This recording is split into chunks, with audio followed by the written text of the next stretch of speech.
Friends నేనైతే నిప్పట్లకి శనగిత్తనాలు ఎంచుతానండి. బియ్యం అయితే అప్పుడే ఆడించుకొచ్చిన బియ్యము 2 సేర్లు బియ్యం అండి. వచ్చేసి కొద్ది ఉప్పు తగినంత వేస్తానండి. దీంట్లోకి ఉప్పు తగినంత చూసుకు వేసుకోవాలి. నేనైతే తగినంత వేసినానండి.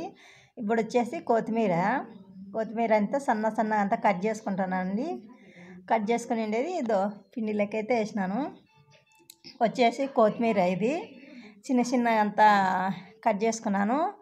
4 స్పూన్లు కారం వేసినానండి. శనగిత్తనాల పొడి ఇట్లా మిక్సీకి పట్టుకొని వేసినాను. ఇప్పుడు వచ్చేసి కారం పొడి వేసినాం కదా. ఇప్పుడు వచ్చేసి జీలకర్ర అండి.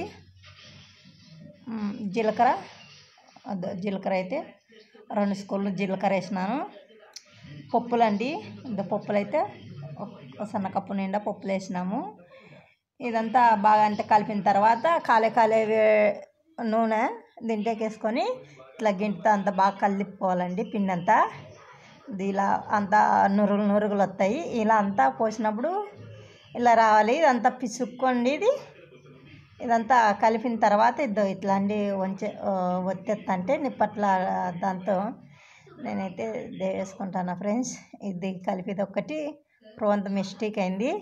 అంతా కొద్దిగా నీళ్ళు పోసి ఇది వేసుకునేదేను. ఇంకా వచ్చేసి ఇలా అన్నీ బాగా పొంగినాయి కదా ఫ్రెండ్స్.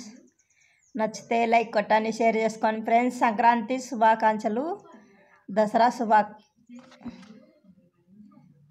శుభాకాంక్షలు అండి. మేము వచ్చేసి నిప్పట్లు అయితే చేస్తున్నాము. బాయ్.